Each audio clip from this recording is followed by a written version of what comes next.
안녕하세요, 여러분. 저는 할머니랑 살았어서 늘 할머니와 함께 아침 드라마 보는 것을 정말 좋아했습니다. 제 친구들은 막장 드라마를 뭐하러 보냐며 같이 축구나 하자고 했는데 저는 유일한 가족인 할머니와 보내는 시간이 좋았거든요. 그래서 그런지 저는 제 친구들이 게임, 예능, 유튜브를 볼 때 혼자 사연 유튜브를 즐겨봤습니다. 사실 저는 여러 막장 드라마를 보면서 작가들이 너무 비현실적으로 자극적인 사건을 지어낸다고 생각했어요. 솔직히 여러분도 막장 드라마에 나오는 일이 말이 안 된다고 생각하지 않나요? 중독돼서 즐겨보긴 하지만 실제로 이런 일이 있을까 늘 의심을 했었거든요. 하지만 이런 제 생각을 완전히 바꾸게 된 아주 충격적인 계기가 있었습니다. 제가 막장 드라마 같은 일을 직접 당했거든요. 저렇게 말을 했을 당시 저는 참 순수했었던 것 같아요. 사실 세상은 드라마보다 더 비극적인 일들이 많이 일어나는 곳이죠. 인생이 멀리서 보면 희극, 가까이서 보면 비극이라는 말이 괜히 나오는 게 아니더라니까요. 참, 제가 하도 드라마를 많이 봐서 그런지 제 인생도 드라마를 닮아가나 봐요. 여러분, 제가 그 막장 드라마의 주인공처럼 정말 충격적인 출생의 비밀을 가지고 태어났다면 믿으시겠나요? 저도 처음엔 믿을 수 없었습니다. 모든 걸 부정하고 싶었죠. 하지만 제 눈앞에 벌어진 말도 안 되는 일들을 보고 나서야 그 사실을 받아들이게 됐습니다. 여러분, 제가 누군지 여기서 밝힐 수는 없지만 저는 그래도 꽤 유명한 사람이에요. 얼마 전 생방송에서 폭탄 발언을 해 세상을 떠들썩하게 만든 장본이기도 하죠. 제 요리에 대한 열정과 방송 후 화제성을 통해서 돈도 굉장히 많이 벌었습니다. 그래서 제 과거를 아는 사람들은 지금 저를 보고 인간 승리라 부르죠. 막 살던 제가 이렇게 개과천선하게 된 데는 제 출생의 비밀이 정말 큰 역할을 했던 것 같아요. 저를 버리고 끝까지 저를 찾지 않고 무시하는 사람들한테 복수하고 싶었거든요. 한마디로 그동안 제가 살았던 인생과 겪은 일들이 너무 억울하고 분한 마음에 정신을 차리게 된 것이죠. 사람들은 어떻게 그 모든 일을 겪고도 능력을 증명하고 성공할 수 있었냐고 하지만 여러분, 사람이 벼랑 끝에 몰리면 뭐든 하게 됩니다. 지금부터 드라마보다 더 막장 같은 제 출생의 비밀과 제가 어떻게 인간 승리를 하게 되었는지 다 말씀드릴게요. 이게 실제로 있었던 일인가 싶을 정도로 아주 재미있을 거예요. 사실 저는 단 한 번도 엄마 아빠를 불러본 적이 없습니다. 저에게 늘 유일한 가족은 할머니였거든요. 할머니는 어릴 때 엄마 아빠가 하늘나라로 떠났다고 했습니다. 저는 그 말을 듣고 순수한 마음에 늘 하늘을 바라보며 엄마 아빠에게 인사를 하곤 했죠. 늘 부모님이 있는 친구들이 부러웠어요. 엄마 아빠랑 같이 손잡고 집에 가는 친구들과 제 삶이 늘 비교됐거든요. 할머니가 남부럽지 않게 저에게 많은 애정을 주셨지만 나이가 많으셔서 저와 놀아주시기는 힘드셨습니다. 그 덕에 남들 다 한 번쯤은 가는 놀이동산도 초등학교 때까지 가본 적이 없었죠. 그러다가 제가 초등학교 3학년 때 정말 큰 사고를 친 적이 있었습니다. 지금 생각하면 할머니께 너무 죄송하지만 다시 돌아가도 못 참을 것 같네요. 너 엄마 아빠 없지? 옷도 맨날 똑같은 거 입고 아직까지 폰도 없잖아. 너 학원도 못 다닌다며. 엄마 아빠 있으면 원래 안 그래. 아니야. 나도 엄마 아빠 있어. 거짓말 하지 마. 어? 내 친구들이 너 할머니랑 손잡고 가는 거 다 봤대. 그리고 우리 엄마가 그러는데 너 엄마 아빠 하늘나라 간 거 아니래? 버림받았대요. 이렇게 학교에서 일진이었던 친구가 엄마 아빠 문제로 저를 놀리자 저는 그 친구에게 주먹을 휘두르고 말았습니다. 원래라면 일진이라 무서워서 건들지도 못했을 텐데 엄마 아빠한테 버려졌다고 놀리길래 참을 수 없었거든요. 그리고 그 당시에는 할머니가 폐지를 주우며 생활했기 때문에 실제로 제가 옷도 제대로 못 입고 학원도 못 다녔어요. 저도 제 처지를 알기에 더 분했던 것 같습니다. 그 친구에게만 분한 게 아니라 할머니도 원망스러웠어요. 그래서 앞뒤 생각도 안 하고 화풀이를 했던 것 같네요. 그리고 이 일은 아주 커져서 제가 생각지도 못한 결과를 낳게 됩니다. 할머니가 갑자기 학교에 불려오게 됐고 일진들이 제가 때린 것보다 몇 배를 더 부풀려 이야기하는 바람에 결국 학교폭력위원회까지 열리고 말았습니다.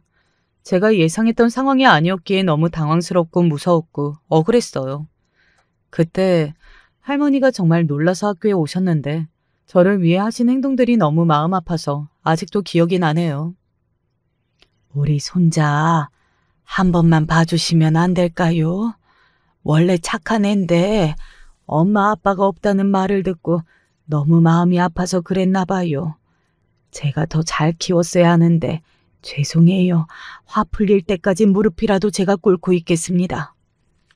그렇게 무릎을 꿇고 비는 할머니를 보며 저는 제가 저를 지킬 수 있도록 더 강해져야겠다고 결심했습니다. 보통 이런 말을 하면 열심히 공부해서 아무도 나를 무시 못하게 하는 상황을 생각하실 텐데 저는 그때 반대로 아주 위험한 생각을 했어요. 제가 싸움을 잘하면 사람들이 엄마 아빠가 없어도 저를 무시하지 못한다고 생각한 것이었죠. 그래서 그때부터 혼자 유튜브를 보고 운동을 하며 제가 일진이 되었습니다. 물론 누군가의 돈을 뺏고 때린 것은 아니었어요. 하지만 소위 말하는 노는 무리에서 술을 먹고 담배를 피웠고 누군가 저에게 시비를 걸면 곧바로 폭력을 쓰며 제 힘을 과시했습니다. 그렇게 저는 학교에서 엄마 아빠도 없고 돈도 없지만 힘이 세고 싸움 잘하는 아이로 소문이 나게 되었습니다. 저는 어렸을 때부터 학원을 다녀본 적이 없고 공부도 해본 적이 없어요. 하지만 할머니랑 살면서 정말 많이 봤던 게 있다면 할머니가 김치와 장을 담그고 반찬을 하는 등 요리하는 모습이었습니다. 사실 저는 어릴 때부터 요리에 관심이 많았어요. 그래서 할머니의 요리를 도와주고 늘 옆에서 지켜봤고 중학교 때는 애들이 공부할 시간에 혼자서 요리를 하며 저만의 레시피도 많이 만들었습니다. 요리하시는 분들은 다 아실 텐데 배달 시켜 먹는 것보다 원재료 사서 요리하는 게 훨씬 싸게 먹히잖아요. 결국 저는 돈 때문에 식재료를 사서 요리하며 다양한 레시피를 만들게 된 것이죠. 그때는 마음 아팠지만 이런 습관이 결국 저를 성공하게 만들었다고 볼 수 있겠네요. 신기하게도 할머니는 옛날 분인데도 남자가 주방에 들어오면 안 된다는 생각은 전혀 없으셔서 저는 아무 눈치도 보지 않고 요리를 할 수 있었습니다.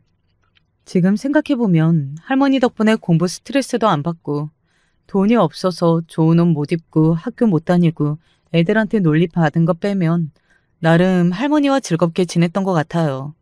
그런데 제가 중학교 2학년이 되었을 때 할머니를 놀래켜드리려고 소리 없이 집에 들어온 적이 있는데 그때 할머니가 누군가와 심각하게 전화를 하고 있더라고요.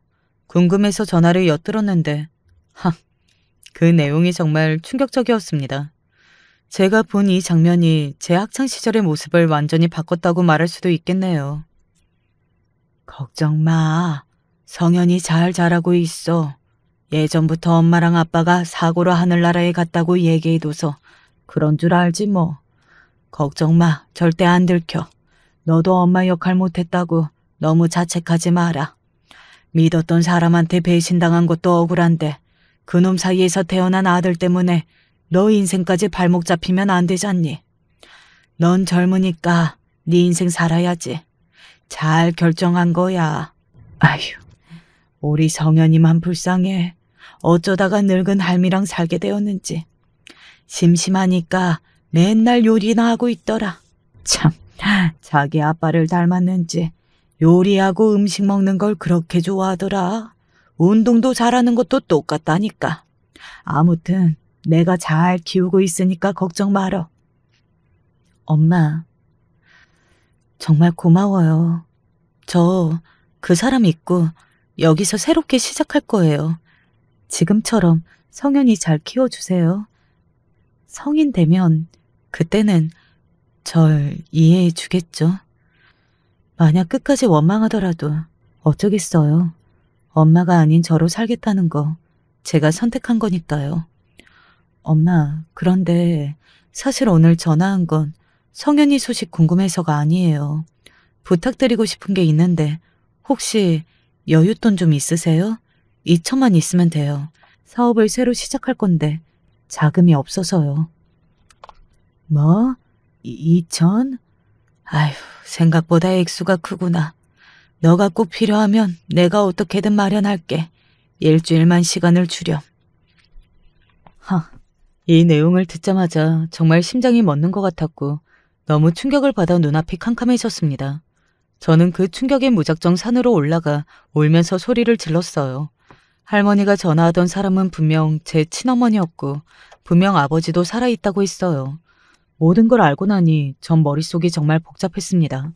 한편으로는 엄마 아빠가 살아있다는 사실이 기쁘기도 하면서 그렇다면 왜 할머니는 저에게 엄마 아빠가 하늘에 있다고 거짓말을 했고 왜 엄마 아빠는 저를 찾으러 오지 않은 걸까? 꼬리에 꼬리를 묻는 질문만 머리에 맴돌았죠. 저는 그 순간 문득 초등학교 때 저를 놀리던 친구의 말이 떠올랐습니다. 그 친구는 분명 제 엄마 아빠가 살아있는데 저를 버렸다고 했거든요. 그땐 믿지 않았었는데 지금 생각하니 그 말이 맞았네요.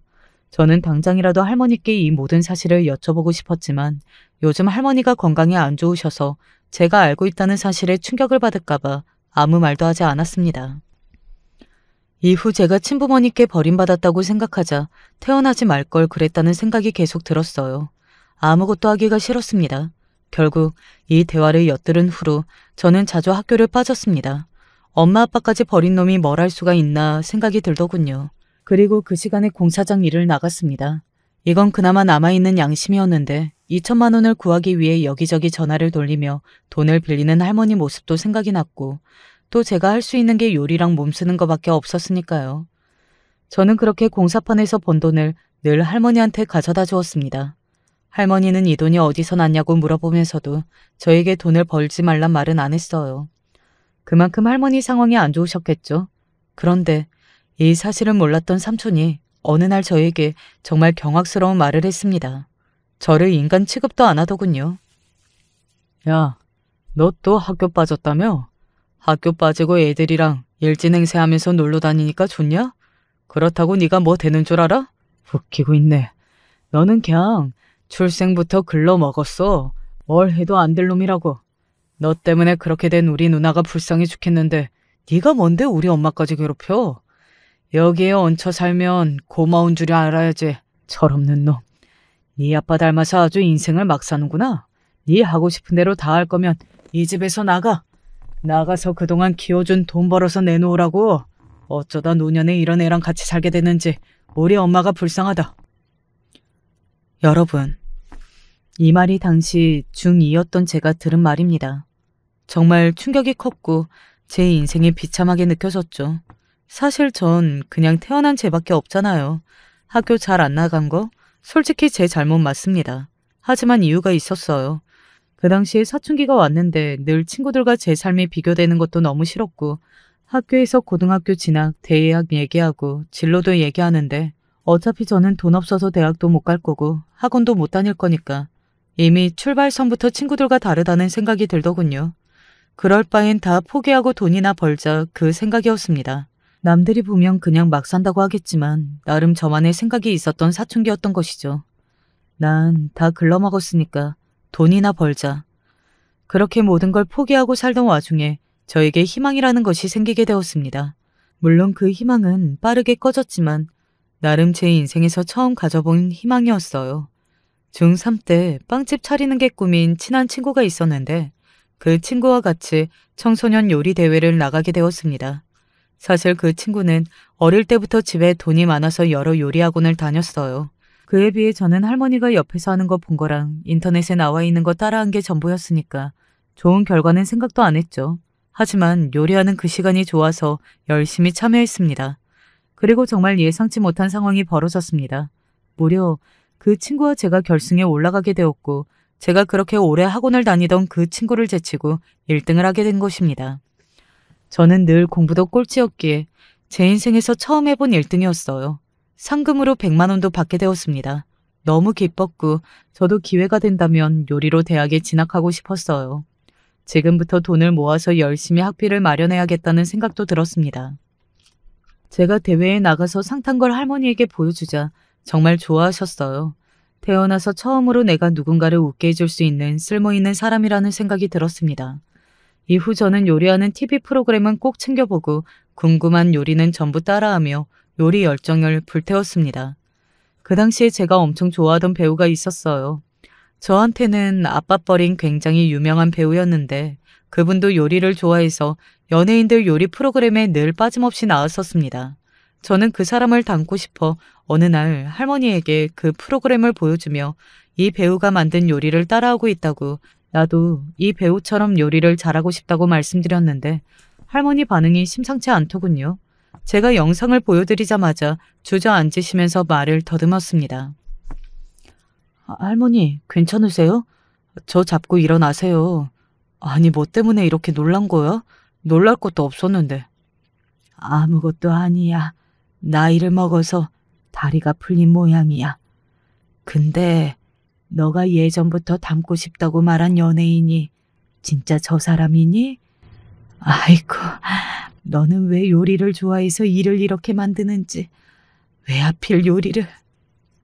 저는 할머니의 이런 반응을 정말 예상치 못했어서 그때는 요리를 하는 제 모습이 할머니 마음에 들지 않는다고 생각했습니다. 그래서 이후 할머니 앞, 그리고 집에서 요리를 잘하지 않았고 얼른 커서 독립해야겠다고 생각했었죠. 그런데 여기서 정말 충격적인 반전이 뭔지 아시나요? 나중에 알고 보니 할머니가 저렇게 놀랐던 건 제가 요리하는 것 때문이 아니라 제가 보여준 저 배우 때문이었습니다. 그땐 당연히 짐작도 못했죠. 아무튼 제 오해 덕에 저는 요리라는 취미마저 잃게 되자 다시 방황을 했습니다. 고등학교 때도 노는 친구들이랑 어울려 다니며 학교는 가지 않고 틈나면 공사장 일을 했죠. 그렇게 공사장 일로 모아둔 돈이랑 요리대회 상금으로 받은 돈 좀 합해서 800만 원이 저에게 생겼어요. 제 대학교 입학금이라는 명문하에 고이 모셔두었죠. 그런데 세상은 대체 왜 저를 도와주지 않는 걸까요? 고3이 다 끝날 때쯤 제가 꾼 꿈을 포기할 만큼 충격적이고 생각하지 못한 복병이 생기고 만 것입니다. 어느 날 학교에 있던 저를 선생님이 급하게 부르더군요. 표정이 너무 안 좋으셔서 저도 긴장을 하며 나갔습니다. 선생님이 저를 안타깝게 보며 말하시더군요. 성현아, 병원에서 연락이 왔는데 할머니가 지금 상황이 안 좋대. 너가 가족관계에 부모님이 없고 할머니랑 오래 살았다고 적어둔 걸 봤어. 혹시 마지막일 수도 있으니까 전해줘야 할 것 같아서 불렀다. 저는 그 말을 듣고 당장 병원으로 달려갔습니다. 그 순간 제 눈앞에서 믿을 수 없는 광경이 펼쳐졌어요. 할머니가 산소호흡기를 달고 중환자실에 들어가 있는 것이었습니다. 원래 지병이 있으셨지만 이 정도는 아니었어요. 산소통에 의지한 채 눈을 못 뜨시는 할머니를 보며 정말 괴로웠습니다. 그때 삼촌이 병원에 왔는데 누군가와 통화를 하고 있더군요. 제 생각엔 멀리 떠나 있는 어머니인 것 같았어요. 그리고 그 순간 정말 경멸스러운 말을 듣게 되었습니다. 몰라. 쓰러져서 병원에 왔고 산소호흡기 끼고 있어. 계속 중환자실에 있으려면 병원비가 많이 들 텐데. 나 돈 없어. 그냥 엄마 여기서 놔주자. 가망 없으실 것 같으니까 산소호흡기 빼자고. 산소호흡기를 빼면 할머니가 더 살지 못한다는 말인데 어떻게 삼촌은 저 말을 아무렇지 않게 하고 있는지 정말 소름이 돋더군요. 이제 할머니가 없다고 생각하니 제가 숨을 못 쉬겠어서 결국 일을 저지르고 말았습니다. 얼마 후 제 대학 입학에 쓰려던 돈을 할머니 병원비로 결제하고 앞으로도 계속 제가 돈을 지불할 거라고 삼촌에게 큰 소리치며 이야기해버린 것이었어요. 지금 생각해도 그 행동이 후회가 되진 않습니다. 하지만 그 말을 꺼낸 이후로 제 삶은 정말 힘들어졌어요. 학교 마치고 그리고 주말마다 밤낮 없이 막노동을 해서 닥치는 대로 돈을 벌었습니다. 그리고 그 돈은 계속 할머니 병원비로 나갔죠. 할머니가 언제까지 병원에 계실지 모르고 언제 깨어나실지도 몰라 정말 막막한 상황이었습니다. 상황이 이렇게 되니 더욱 부모님이 원망스럽더군요. 제가 이렇게 힘든데도 아무한테도 도움을 받지 못한다는 사실이 정말 서글펐습니다. 그렇게 할머니가 중환자실에 계신 지 몇 달이 지나게 되었고 결국 저는 대학 진학을 완전히 포기했습니다. 그렇게 힘겹게 살고 있던 어느 날 학교에서 또다시 선생님이 저를 급하게 찾더군요. 선생님은 저에게 할머니가 깨어났다고 얘기를 해주셨습니다. 그 말을 듣자마자 저는 너무 놀라서 신발도 신지 않고 택시를 타고 당장 병원으로 달려갔습니다. 할머니에게 내가 그동안 할머니를 살리기 위해 어떻게 했는지 다 얘기해줘야겠다 생각했는데 막상 병원에 가니까 제가 생각했던 상황이 전혀 아니었어요. 삼촌은 저를 데려와 정말 충격적인 말을 했습니다. 할머니가 아까 잠깐 깨어나셨고 지금은 또 눈을 못 뜨셔. 의사 선생님께서 오늘이 마지막일 거라고 하시더라. 또 언제 깨어나실지 모르니까 옆에서 할머니 임종 지켜드려. 그동안 사고 쳐서 죄송하다고 사과드리고. 할머니가 깨어나셨다는 게 제가 생각했던 그 뜻이 아니었습니다. 지금 이 순간이 할머니와 저와의 마지막이라고 생각하니 정말 허무했어요. 하지만 지금이 마지막이라면 저를 키워주셨던 할머니 옆을 지키는 게 제 도리라는 생각이 들어서 울면서도 끝까지 할머니의 마지막을 지켰습니다. 제가 할머니 곁에 있은 지 30분쯤 지나자 드디어 할머니가 눈을 뜨셨습니다. 저를 뚫어져라 바라보시더군요. 저는 너무 놀라서 할머니한테 무슨 말이든 다 하라고 했죠. 그러자 할머니가 저에게 무슨 말을 했는 줄 아시나요? 정말 너무 놀라서 그 자리에서 제가 쓰러질 뻔했습니다. 사실 TV에 나오는 배우 김진성이 너희 친아버지란다. 전화 엿들은 거 알고 있어. 한번 찾아가 보렴. 할머니는 숨을 헐떡이며 저에게 마지막으로 이 충격적인 말을 전했고 이후 5분도 안 돼서 세상을 떠나셨습니다. 저는 그 슬픔에 울부짖으면서도 할머니가 한 말이 대체 무슨 말인지 머릿속으로 계속 생각해보고 있었어요. 아니, 제가 그동안 얼마나 힘들게 살았는데 제 친아빠가 배우라뇨? 그것도 그냥 배우가 아니에요. 그 사람은 진짜 대한민국 사람이라면 모를 수 없을 정도로 잘 알려진 유명한 국민 배우였습니다. 사랑꾼, 아들바보, 다정한 이미지로 예능 프로그램에도 많이 나오고 현재까지도 아침 저녁 드라마에서 많이 볼 수 있는 정말 유명한 분이었죠. 그러고 보니 예전에 할머니가 충격을 받아 주저앉을 때가 생각나네요. 예전에 제가 할머니한테 닮고 싶다며 저한테 상관없는 배우인 줄 알고 아버지 사진을 보여드렸는데 그때 할머니가 질색을 하며 저한테 왜 요리를 좋아하냐고 호통을 치셨거든요. 지금 생각해보니 그때 할머니 반응이 심상치 않았던 게 제가 요리를 해서가 아니라 제가 보여드린 사람이 제 친아버지여서 그런 것 같네요. 그리고 할머니는 제가 전화 엿들은 걸 다 알고 계셨나 봐요. 그래서 저한테 더 미안한 마음에 마지막으로 가기 전에 어떻게든 버텨서 저한테 이 말을 전해주신 게 아닐까 싶네요. 모든 상황이 맞아 떨어지는데도 저는 도통 이해를 할 수가 없었고 제가 할머니 말을 잘못 들은 건 아닐까 의심이 돼서 삼촌에게 물어봤습니다. 그러자 삼촌은 제가 제대로 들은 게 맞다고 하네요. 제 유일한 가족이었던 할머니까지 떠나서 너무 마음이 아프고 머리가 복잡한데 갑자기 제가 그토록 궁금했던 아버지가 유명 배우라는 사실을 알고 나자 정말 이제 제가 뭘 해야 할지 하나도 모르겠더군요. 저는 결국 고민하다가 방송 스태프가 되어서라도 아버지를 한 번쯤은 만나봐야겠다고 생각했습니다. 사실 할머니가 저에게 아버지를 한번 찾아가라고 말씀해 주신 게 저에게 용기를 줬던 것 같아요. 어릴 때부터 버림받았는데 지금 찾아가서 뭐하냐 말하실 수도 있는데 그래도 저한테는 아버지고 이 모든 상황이 어떻게 된 것인지도 한 번쯤은 묻고 싶었습니다. 또 아버지가 사정상 저를 키우지 못했지만 그동안 저를 찾고 계실 수도 있다고 그땐 생각했죠. 물론 제가 아버지의 실체를 몰랐을 때 했던 참 바보 같은 생각이었습니다. 저는 그렇게 할머니의 장례식을 모두 끝내고 연예인 스태프 자리를 알아보기 위해 여기저기 전화를 돌리기 시작했습니다. 마침 한 기획사에서 전화가 왔고 정말 예상치도 못한 제안을 받게 되었습니다. 제 아버지 매니저 자리가 갑자기 사고를 당해서 비게 되었는데 내일부터 일을 할 사람이 당장 필요해서 바로 출근을 할 수 있냐고 하더군요. 유명 배우, 그것도 제 아버지의 매니저를 할 수 있다는 건 저에게 정말 흔한 기회가 아니기 때문에 정말 잘됐다 싶었고 당장 하겠다고 했습니다. 그렇게 저는 아버지의 아들임을 숨기고 제 아버지, 아니 국민 배우의 매니저로 입사하게 되었습니다. 사실 아버지를 처음 만났을 때 정말 긴장을 했었는데 생각보다 처음 만난 저에게 다정하게 잘 대해주시더라고요. 그 덕분에 저는 자연스럽게 아버지의 머리를 다듬어드리며 머리카락을 뽑을 수 있게 되었습니다. 이후 친자 확인을 진행했는데 역시나 맞더라고요. 이후 저는 계획했던 대로 여러 가지 저만의 레시피를 담은 요리들을 들고 매일 아버지께 드렸습니다.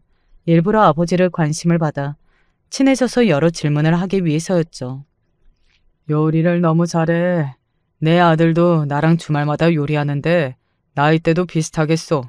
우리 아들은 나를 닮아서 요리를 잘하는데 자네도 아버지를 닮았나?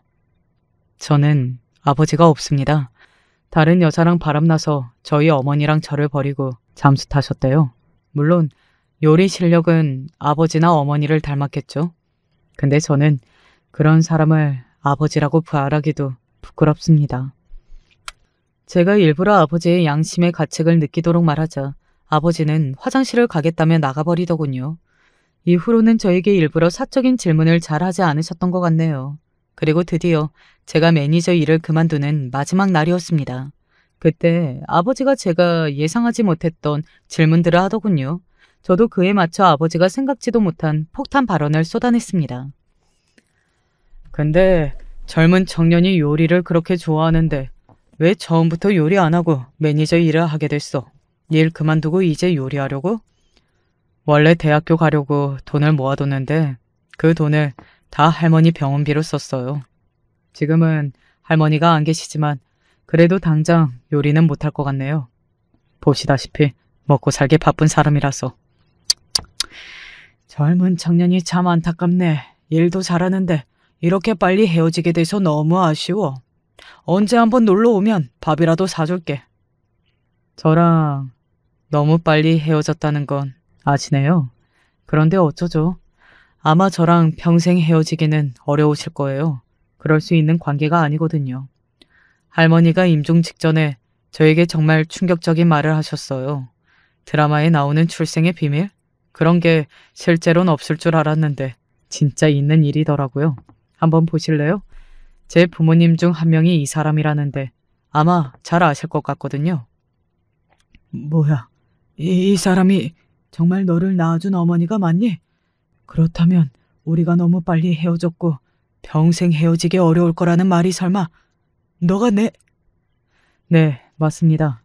제가 아버지의 숨겨진 그리고 아버지가 평생 숨기고 싶은 아들이에요.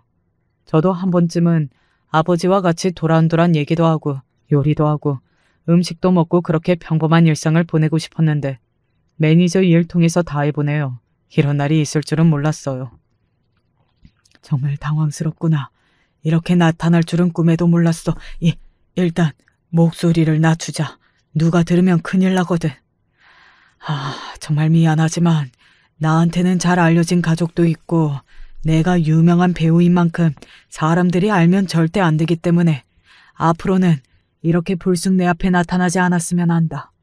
너 혹시 돈 필요하니? 돈 필요한 거면 내 매니저한테 얘기해.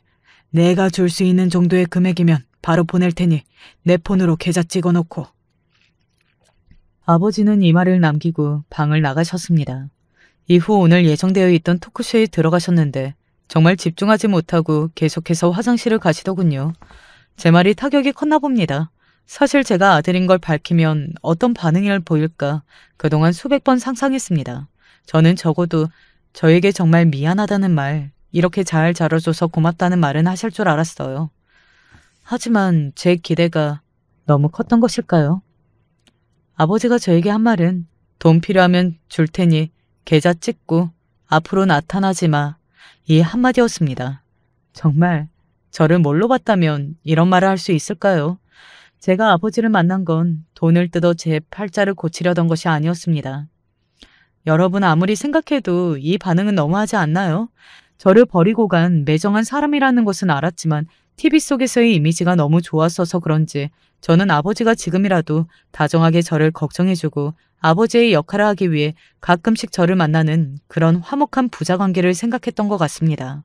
순간 이런 제가 너무 멍청하고 바보 같고 한심해지더군요. 저는 이 상황이 너무 서러워서 가장 친한 친구에게 전화를 했습니다. 제 출생의 비밀을 얘기하자 친구도 정말 놀라더군요. 제 아버지가 TV에서 정말 유명한 아들 바보 이미지로 소문나 있었기 때문에 더 놀랐던 것 같습니다. 친구는 그동안 힘들게 살아왔던 게 억울해도 그냥 이 상태로 아버지를 더 이상 안 보는 게 맞냐는 제 질문에 한참을 생각하더니 제가 생각지도 못한 답변을 하더군요. 나는 너가 어떻게 살았는지 다 알잖아. 너가 찾아왔는데도 이렇게 무시하고 돈이나 보내라고 말하는 건 사람 대 사람으로 정말 아닌 것 같아. 최소한 널 두고 떠난 거에 대해서 사과는 하고 어떻게 된 건지 얘기를 해줘야 하는 거 아니야? 그리고 너가 기회를 줬는데도 계속 무시하면 대중들도 이 상황을 알아야 한다고 생각해. 너는 그렇게 힘들었는데 너희 아버지는 대중을 속이고 아들 바보 이미지로 연기하면서 훨씬 잘 먹고 잘 살고 있다는 게 말이 안 되잖아. 너무 불공평해. 근데 진짜 못됐다. 자기도 자식 있으면서 너가 얼마나 힘들었을지 알 텐데 미안하단 말도 안 할 수 있지?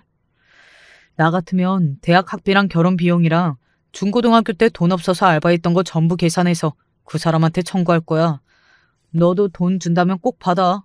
너가 원래 챙겨야 할 몫이니까. 저는 친구의 말을 듣고 정말 많은 생각이 들었습니다. 사실 친구가 한 말이 제가 늘 하고 싶은 말이었어요. 저는 결국 깊은 고민 끝에 아버지에게 다시 전화를 했습니다. 술 한잔하면서 왜 제가 할머니한테 혼자 남겨지게 되었는지, 그동안 자식 키우면서 또 다른 자식인 제가 생각나지는 않았는지 한 번쯤은 속 시원하게 묻고 사과라도 받고 싶었거든요. 하지만 그 이후에 일어난 상황은 제 기대와는 전혀 달랐습니다. 아버지는 제 전화를 전부 무시했고 나중에는 차단까지 해버린 것 같더군요. 저는 아버지의 이런 행동에 정말 실망을 했고 너무 화가 나서 대화를 하지 않으면 대중들한테 이 사실을 다 얘기할 거라고 말했습니다. 그러자 며칠 후 갑자기 모르는 번호로 전화가 오더군요. 전화가 와서 저에게 제가 들은 말을 알게 되시면 정말 깜짝 놀라실 겁니다. 안녕하세요. 김진성 배우가 소속되어 있는 회사 팀장입니다. 우선 상황 전해 들었습니다. 아들이라고 하셨죠? 참, 어이가 없고 골치 아픈 상황이네요. 국민 아버지 아들 바보 이미지로 오랫동안 사랑받은 배우님한테 이런 또 다른 짐이 있을 줄 몰랐거든요. 바쁘니까 단도직입적으로 얘기할게요. 김진성 배우 건들지 마세요. 회사 차원에서 하는 경고입니다. 보아하니 나이도 어린 것 같은데 계속 배우님께 전화해서 협박하지 마세요. 뭘 원하는지 모르겠지만 가난하게 자랐다고 했으니 결국 돈이겠죠? 돈 드릴 테니까 대중들에게 절대 알리지 말고 깔끔하게 사라져 주세요. 그쪽이 세상에 나타나면 지금 몇 명이 피해를 보는 줄 알아요? 아무리 그래도 자기를 낳아준 아버지인데 망하길 바라는 건 아니죠. 분명히 말하지만 원하는 돈 액수 부르고 배우님한테 다시는 연락하지 마세요. 아버지가 제 얘기를 어떻게 했는지 저를 돈이나 뜯어내는 쓰레기 취급을 하더군요. 상황이 너무 어이가 없어서 돈 필요 없고 김진성 배우가 직접 연락해서 저를 만나지 않으면 저도 가만히 있지 않을 거라고 대꾸했습니다. 그러자 팀장은 제 말에 콧방귀를 끼며 아무도 제 말을 믿지 않을 거라고 저를 완전히 무시하더군요. 결국 저는 친구의 폰으로 아버지한테 일주일 안으로 연락을 달라고 분명히 얘기했습니다. 아, 이쯤 되니 괜히 매니저 일을 해서 아버지를 봤나 하는 생각도 들더군요. 제가 아들이라는 걸 알기 전에는 그래도 괜찮은 사람이었는데 제가 아들이라는 것을 밝힌 후로는 저를 사람 취급도 하지 않는 걸 보니 그래도 제가 자식인데 어떻게 이럴 수 있나 싶습니다. 사실 제 상황도 너무 힘들어서 돈을 받고 사라질까 수백 번도 생각했지만 그러면 제가 저 스스로 태어나지 말았어야 할 존재임을 인정하는 꼴이 되는 거잖아요. 결국 저는 다시 막노동 일에 들어갔고 그렇게 아버지의 연락을 기다리고 있었습니다. 어쩌면 제가 준 마지막 기회였죠. 그렇게 힘들게 일하고 있던 어느 날 모르는 번호로 또다시 전화가 오더군요. 그리고 전화를 받자마자 정말 큰 충격을 받게 되었습니다. 제가 아버지를 처음 만났을 때보다 더 심장이 빠르게 두근거렸다니까요. 전화가 온 사람은 바로 제 친어머니였습니다. 여보세요? 아, 이렇게 목소리를 듣는 건 처음이구나. 잘 지냈지? 엄마야, 내가 미국에 있어서 장례식장에 갈 수가 없었어. 고생이 많았다. 사실 얼마 전에 할머니가 잠든 곳에 찾아갔었어. 삼촌한테 유서를 받았는데 할머니가 임종 때 너한테 모든 사실을 이야기할 거라고 적혀 있더라. 어디서부터 얘기를 해야 할지 모르겠는데 우선 너무 미안해. 널 가졌을 때 나도 너무 어렸어. 너희 아빠가 그때도 유명한 배우였기 때문에 팬들한테 안 들키기 위해 몰래 만났고 이후 임신을 하자마자 외국 가서 같이 살기로 했었단다. 그렇게 모든 말을 다 끝내놓고 외국에 가기로 한 날 그 사람이 갑자기 잠수를 타고 사라졌어. 그리고 며칠 후 다른 여자랑 결혼 발표를 해버렸지. 내가 아무리 연락을 해도 받지 않더라. 분해 죽는 줄 알았어. 그때 회사 직원이 찾아와서 돈다발을 던지고 갔어. 돈 줬으니까 더 이상 나타나지 말라고 말하면서 사람을 참 비참하게 만들더라. 나는 내 꿈을 다 포기하고 그 사람 하나를 보고 너를 가졌었는데 갑자기 이렇게 버림받으니까 제정신이 아니었어. 결국 너를 낳고도 난 너를 제대로 돌보지 못했어. 어느 정도였냐면 한동안 정신병원에 있었단다. 나를 이렇게 망가지게 만들고 TV에서는 다른 여자와 사랑꾼 행세를 하는 걸 보고 정말 충격이 컸어. 그렇게 TV에 그 사람 얼굴이 나올 때마다 매 순간 역겨웠는데 내가 정말 참기 힘들었던 사실은 너가 태어나고 며칠 안 돼서 그 사람이 결혼 발표한 사람과도 아이를 낳았다는 거야. 그 말은 너희 아빠가 나를 만나면서도 그 여자랑 지금 생각해도 난 너무 힘들어. 결국 나는 할머니의 권유로 외국으로 유학을 가게 됐고 내가 하고 싶은 공부를 다시 하게 됐어.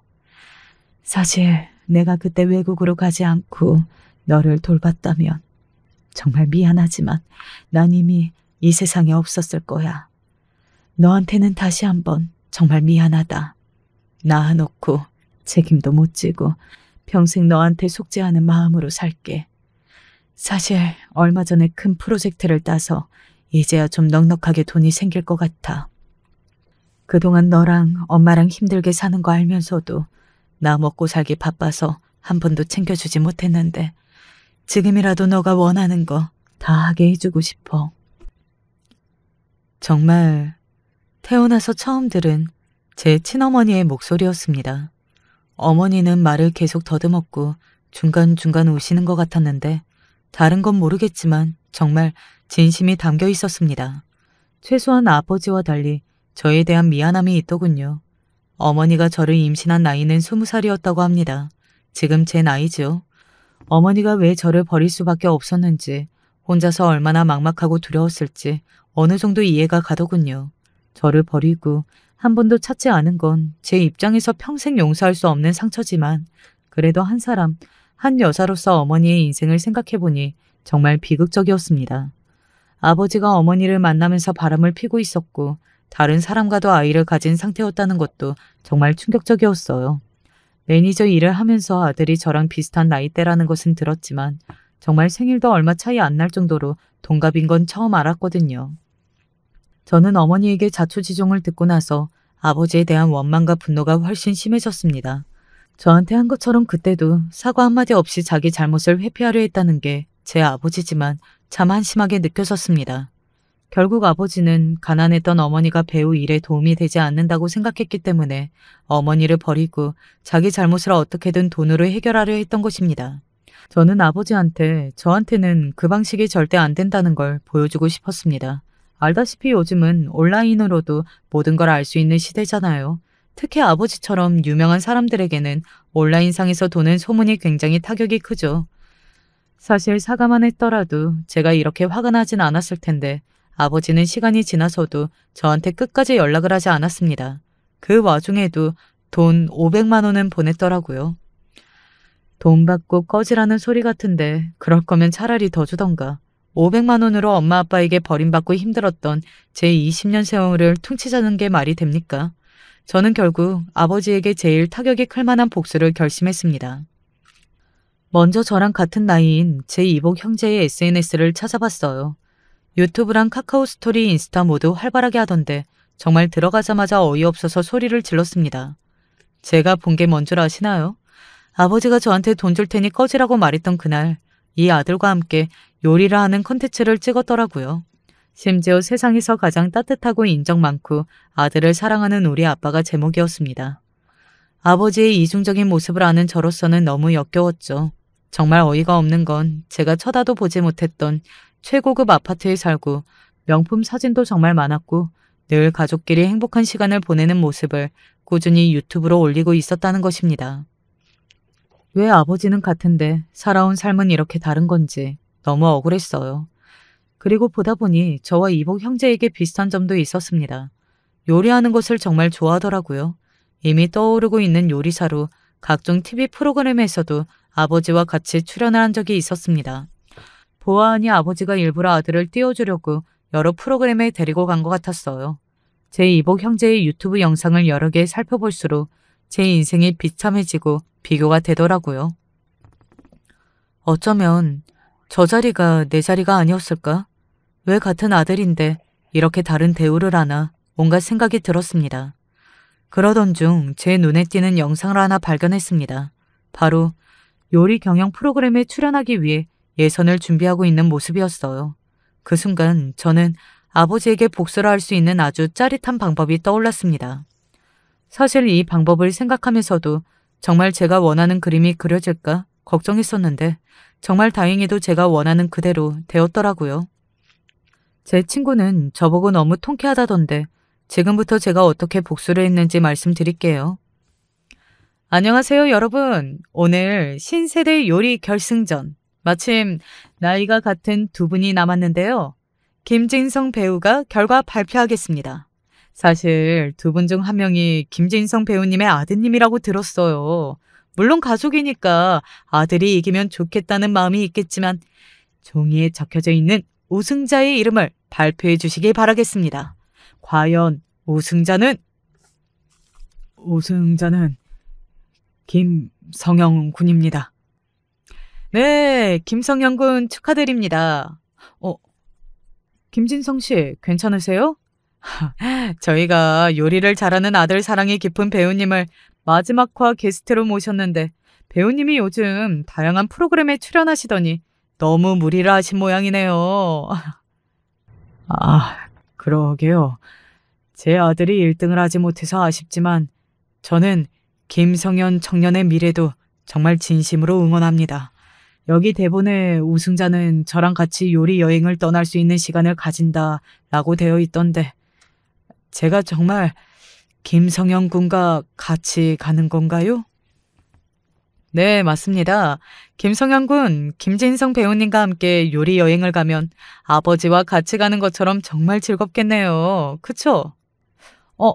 김성현 군, 갑자기 손을 드셨는데 무슨 일이시죠? 아직 우승 소감 발표 시간이 아닌데 할 말이 있으신가요?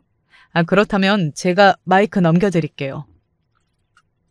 여러분, 이게 무슨 상황인지 아시겠나요? 저는 제 이복 형제가 나가는 요리 대회를 신청했고 정말 운 좋게도 제 이복 형제와 결승전에 올라가게 되었습니다. 지금 생각해보면 아버지의 요리 실력을 저랑 이복 형제 둘 다 물려받은 게 아닐까 싶네요. 참 짜증나게도 피는 눈물보다 진하다는 말이 이런 일들 때문에 만들어진 말인가 봅니다. 사실 이 프로그램을 신청할 때부터 마지막 게스트가 지금 요리 프로그램의 섭외를 1위인 제 아버지일 것 같다고 생각을 했었어요. 만약 결승전에 아버지와 만난다면 최고의 복수를 할 수 있는 기회라고 생각했죠. 그리고 저는 이 기회를 놓치지 않기 위해 MC가 말았던 도중 손을 들게 된 것입니다. 저는 모두가 저를 집중하자 아버지에게 당당하게 질문했습니다. 김진성 배우님, 예전에도 뵌 적이 있습니다. 제가 당신의 매니저로 잠시 근무했던 거 기억나시죠? 혹시 저 그리고 시청자분들께 할 말 없으세요? 지금 저와 당신의 아들이 한자리에 있는 이 상황이 단순한 우연이 아니잖아요. 제가 마지막으로 기회를 드릴게요. 지금 그게 무슨 말씀을 하시는 건지. 저기 피디님, 대본에 있던 내용이 아니잖아요.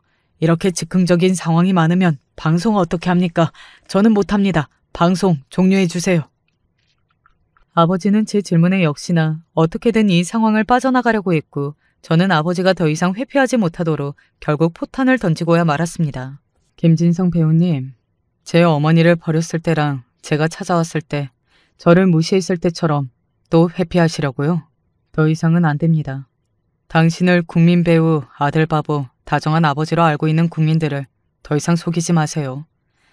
진행자님은 저희를 보고 아들이 둘 중 한 명이라고 했지만 사실은 저와 제 옆에 있는 이 사람 모두 당신 아들이잖아요. 당신이 바람 피우고 잠수 타며 저희 어머니를 버리는 바람에 어머니는 정신병원에 있어야 했고 저는 할머니와 둘이서 평생을 가난하게 학원도 한 번 못 가고 자라왔습니다.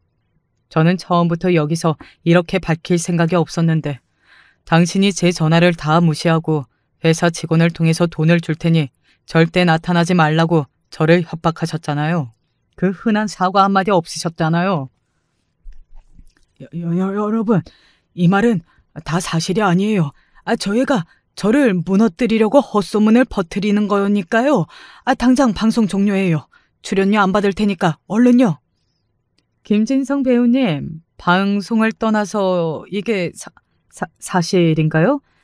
지금 김성현 참가자님이 저에게 유전자 검사지를 보여줬는데요. 친자가 맞네요?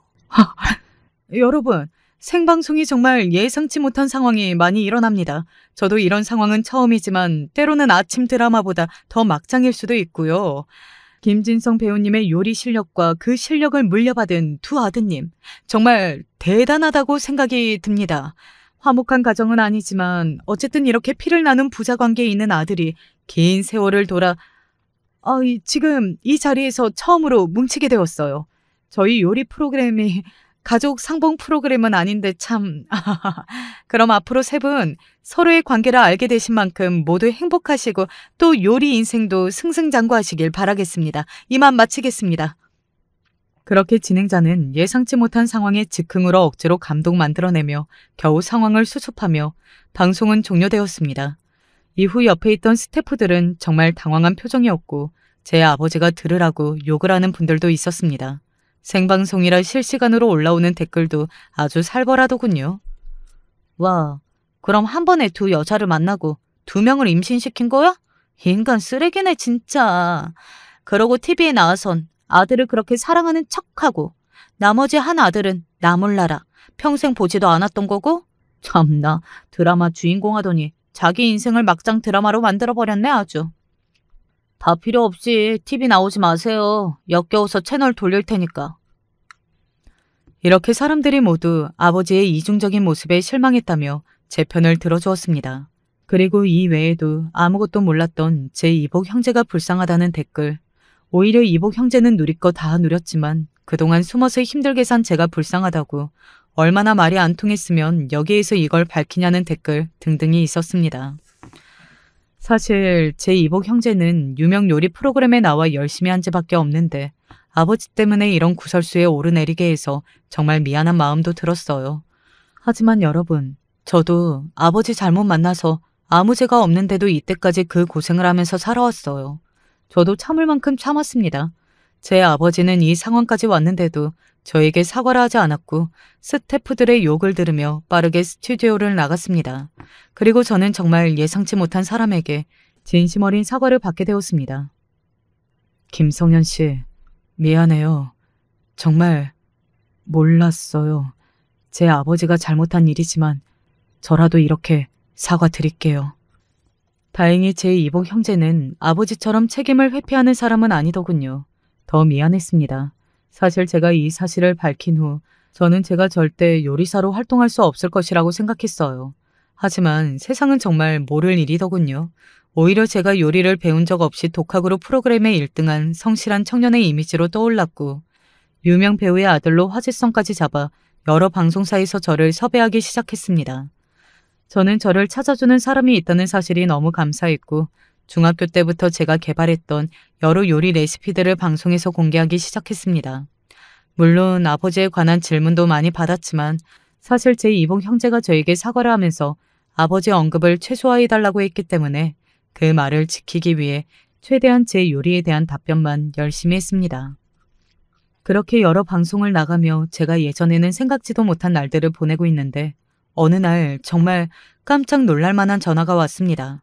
그 전화는 한 통이 아니라 무려 세 통이었어요. 첫 번째는 해외 유명 요리 프로그램에서 한국에서 화제인 저를 섭외하고 싶다는 전화였습니다. 정말 전 세계적으로 유명한 요리사들을 발굴하는 소문난 TV 프로그램이어서 뿌듯하고 설렜죠. 그리고 또 다른 전화는 소속사에서 걸려온 전화였는데 제가 여러 방송국에 출연해서 진정성 있는 모습을 보여주자 저를 소속 연예인으로 계약하고 싶다는 것이었습니다. 사실 저는 어차피 직업도 없었고 방송 관련 모든 일을 처리하기가 힘들었기 때문에 소속사와 미팅을 가지기로 했습니다. 그리고 마지막 전화 한 통은 제 오랜 꿈이었는데 제 레시피로 자취생 음식을 만들고 싶다는 것이었습니다. 편의점에 납품될 수 있도록 제조할 것이라고 하더군요. 사실 아직도 어안이 벙벙합니다. 매니저 일을 하면서 아버지한테 복수를 하고 싶다는 생각을 하게 되었고 그렇게 제 이복 형제의 유튜브에 들어가 요리 프로그램 예선을 알게 되어서 신청했더니 갑자기 1등을 하게 되었고 모든 것을 포기할 각오로 생방송에 폭탄을 터뜨리며 진실을 밝혔더니 오히려 사람들이 저를 감싸주고 환호하며 저를 찾아주기 시작했습니다. 이게 대체 무슨 일인지 모르겠습니다. 그렇게 유명했던 아버지는 한순간에 방송에서 사라졌고 아무 보잘것없이 무시당했던 저는 그 어떤 연예인보다 많은 방송에 출연하며 성공한 제 인생을 살고 있습니다. 참, 저도 열심히 살았지만 운도 좋았다고 생각합니다. 저는 지금도 저에게 쏟아지는 관심이 저는 너무 감사하고 소중합니다. 여러분, 지금까지 정말 다사다난했던 제 이야기 들어주셔서 감사합니다. 여러분도 저처럼 인생이 어떻게 될지 모르니 절대 포기하지 마시고 무슨 일이 있더라도 끝까지 살아가길 바라겠습니다. 안녕하세요. 사람은 누구나 자기 부모와의 나름의 사연을 갖고 있다지만 저는 유독 특별한 케이스인 것 같아요. 사실 어릴 적부터 특별하게 보는 시선이 힘들어서 많이 힘들었지만 지나고 보니 어느 자식과 부모나 모양만 다를 뿐 사정은 비슷하다고 느껴집니다. 그런 저의 이야기를 들어주시겠어요? 다들 저의 이야기를 듣곤 희한하다고 하기도 하고 저의 부모님을 보면 희한하다고도 말합니다. 어쩌면 그게 당연한 건 아닌데 잘 모르는 사람들의 눈으론 그래 보이는 모양이에요. 저희 부모님은 각각의 장애를 갖고 계신 분들이고 저는 그 사이에서 멀쩡히 태어났거든요. 그래서 셋이서 나란히 다닌 날도 별로 없지만 가끔 같이 있거나 관련된 이야기를 듣는 분들은 모두 부모님을 신기해하시더라고요. 상황 이야기를 하자면 저희 엄마는 청각장애 중에서도 중증에 속하시는 분이고요. 저희 아빠는 한쪽 팔이 없는 장애인이신데 타고난 장애는 아니고 사고로 그렇게 되셨어요. 하지만 당시 크게 보상도 못 받고 이렇게 큰 장애를 얻게 되었으니 마음의 상처도 무척 크시고 갈수록 점점 성격도 소심해지셨다고 합니다. 그렇게 심적으로 많이 힘들어하셨던 저희 아빠를 엄마가 많이 위로해 주시면서 가까워지셨고 그러면서 사랑이 싹텄다고 해요. 사실 같이 붙어있는 시간은 엄마가 훨씬 많았지만 제대로 이야기를 듣고 소통이 되는 것은 그나마 아빠 쪽이었는데요. 제가 태어나기 전까지만 해도 아빠는 많이 나서지 않고 사회에 불만이 많으신 성격이었다고 해요. 하지만 엄마의 꾸준한 사랑과 정성 덕분에 성격도 많이 변하셨다고 합니다. 그리고 딸인 제가 태어나니 이런 마음 상태로는 살 수 없다며 큰 마음을 먹으셨고 이후로 가능한 일들을 찾아다니며 무척 열심히 일해오셨어요. 하지만 경제적으로는 결코 편하지 않았는데요. 그렇다고 밥을 배불리 못 먹거나 했던 것은 아니지만 어릴 적 저의 옷은 늘 남루했고 또래 아이들이 해보는 것은 거의 하지 못했어요. 서영이 너는 옷을 왜 맨날 똑같은 걸 입고 다녀? 옷도 맨날 더럽고 안 빤 것 같지 않았고 냄새도 나는 것 같아. 내 옷에서? 너 맨날 검은색 바지만 입잖아.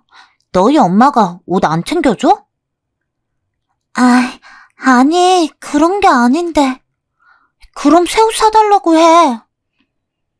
어린아이들이 내지른 말들은 가슴에 자주 박히곤 했어요. 아직도 기억이 남았고요. 그래서인지 전 또래 애들보다 조숙했고 저의 이런 환경에 대해서 일찍이 감지하고 의식하게 되었는데요. 아주 아기 때는 몰랐지만 나름 저도 교육기관을 다니고 하다 보니 말로 소통이 안 되는 엄마와 팔이 없는 아빠의 모습이 뭔가 일반적이지 않다는 것을 점점 알게 되었어요.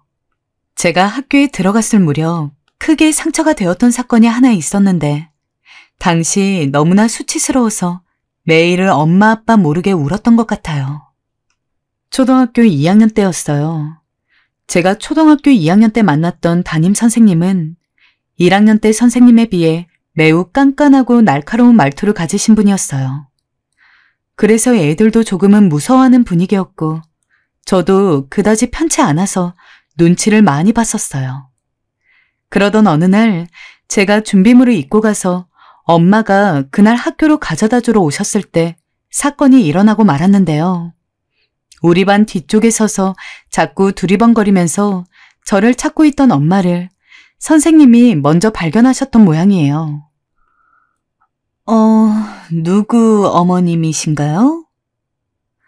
아마도 선생님이 엄마에게 말을 이렇게 걸었는데 엄마는 잘 안 들리니 대답을 못 하셨던 것 같아요.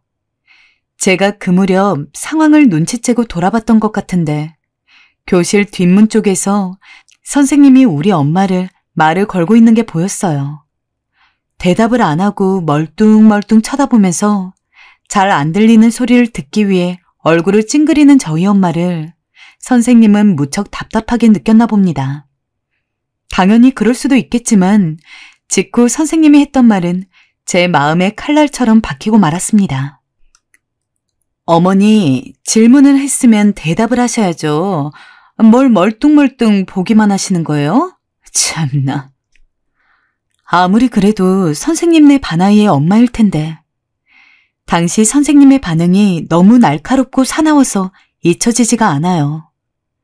반아이들은 일제히 엄마 쪽을 돌아봤고 엄마는 화난 표정의 선생님이 자기에게 뭐라고 계속 말하는 것이 당황스러웠는지 더 찡그리고 잘 들으려고 귀를 가까이 했습니다. 어머, 얼굴 좀 저리 치워주세요, 어머니. 선생님이 불쾌하며 바로 뒤로 물러나는 사이 저는 겨우 그쪽으로 가 말씀드렸어요. 선생님, 저희 엄마예요. 그러자 선생님은 눈에 불을 켜고 저를 확 노려보시더군요. 이시영, 너희 어머니시니? 어머니 왜 이러시는 거야? 선생님께서 이렇게 물으시는데 당시 9살이었던 제가 뭐라고 답을 했으면 됐던 걸까요? 선생님의 날카로운 눈초리와 매서운 말을 들으면서 머리카락 사이로 땀이 흐르는 게 느껴질 정도였어요. 학기 초였던 시기에 등 뒤로 느껴지는 같은 반 아이들의 시선을 온몸에 다 받으면서 힘겹게 답을 했어요. 저희 엄마 귀가 안 들려요. 청각장애라고 하는 거에 걸렸어요, 선생님. 그런데 급하게 사과를 하셨어야 할 선생님은 그 말을 듣자마자 표정이 일그러지더니 이어서 이런 말씀을 하시더군요. 아휴, 수업해야 되니까 얼른 가시라고 해. 선생님은 정말 바늘로 찔러도 피가 안 나올 것 같은 얼굴로 들어가 버렸고 엄마는 저를 보자마자 반가워서 연신 머리를 쓰다듬고 준비물을 쥐어주려고 하는데 엄마가 너무나도 바보같이 느껴졌어요. 만지는 손길도 싫고 이런 엄마를 우습게 보고 무시하는 선생님도 싫으면서 무섭고 모든 게 다 끔찍하게 느껴졌던 날이었어요. 세상은 이렇게 녹록지 않다는 것을 어쩌면 이때 제대로 알게 된 것일지도 모르겠어요. 그날은 집에 와서 엄마가 계속 저를 불러대는데도 모든 게 싫었고 생각해보면 사춘기도 아니었던 시기인데 저는 다 짜증스럽게 느껴지고 화가 났어요. 그날 제 자리로 돌아왔을 때 수군대는 아이들 뒤로 한 명이 저에게 말 걸었던 것도 잊을 수가 없습니다. 야, 윤시영, 니네 엄마 진짜 귀머거리야? 신기하다. 그런 말을 어떻게 해? 나 처음 봐. 생각해보면 이 친구는 정말 몰라서 물어봤을 수도 있었는데 마음 한가득 화가 나 있었던 저는 그만 쏘아붙이고 말았어요. 처음 보면 어쩌려고? 네가 뭔데 우리 엄마를 신기해? 앞으로 나한테 말 걸지 마. 어쩌면 당연한 수순이었겠지만 2학년 내내 선생님과도 친구와도 마음을 열 수 없었고 학창시절은 엉망진창이 되었어요. 시영이 쟤네 어머니 귀머거리래. 정말? 응. 근데 그래서 그런지 시영이 쟤는 말 걸면 짜증부터 내. 난 쟤랑 절대 안 놀 거야. 그래, 우리 시영이랑은 놀지 말자. 우리 엄마도 저런 애랑은 놀지 말랬어. 등 뒤에선 늘 이런 소리가 웅얼웅얼 들려왔고 전 당연히 위축될 수밖에 없었어요. 아직 너무 어렸던 어린아이 마음에 상처와 화가 너무 많이 쌓여 있었죠. 그래서 초등학교 시절 동안엔 무척 예민했고 저희 엄마는 영문 모를 저의 짜증을 받아주면서 그렇게 시간을 점점 흘려보내게 되었어요. 그 당시 저와 엄마를 대하는 선생님과 친구들의 태도가 세상 사람들의 태도라 생각하게 되면서 왠지 모르게 방어적인 성격으로 커가게 된 것 같아요.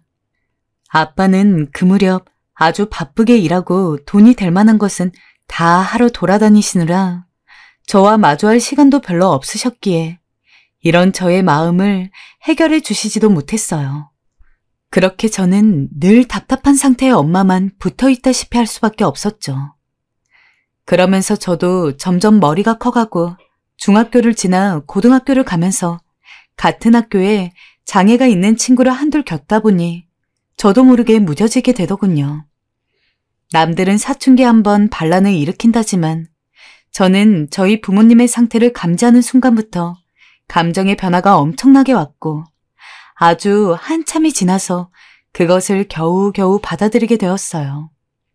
이 무렵 때 아빠는 한쪽 팔로만 계속 근육을 쓰며 일하시다 보니 탈이 나셨는지 등도 굽고 자세도 나빠지시고 여기저기 관절염도 생기시면서 점점 몸이 나빠지셨는데요. 그로 인해서 결국 집에서 쉬게 되시는 날이 많아졌어요. 아이고, 아파라. 일어났더니 왜 이리 아프지? 아빠가 항상 신음소리를 흘리시며 잠에서 깨셨기에 저나 엄마나 아빠의 수발을 들어야 했는데요.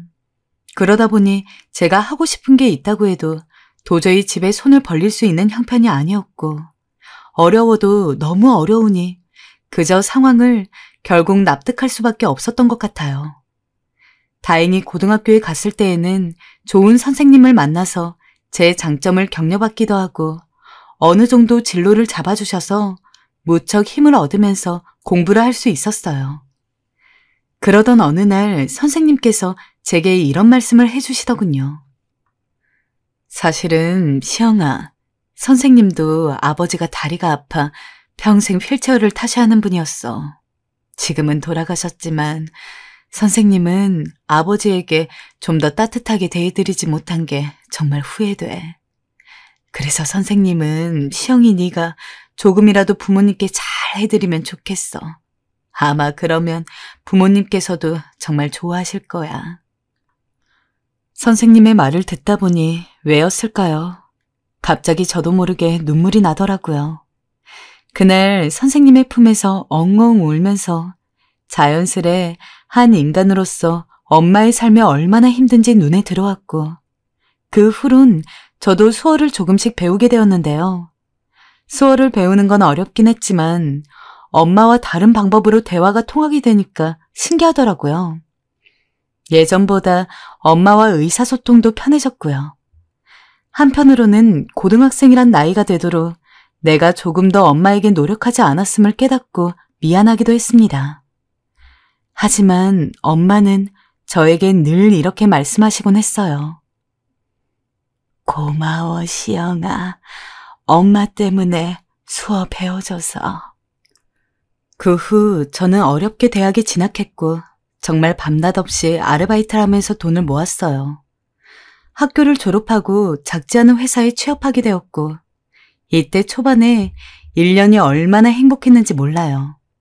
거기에는 제 환경을 제대로 알고 있는 사람도 저의 어둠을 알고 있는 사람도 별로 없었고 제가 열심히 쌓아온 스펙과 성과만을 보여주는 곳이기 때문이었어요.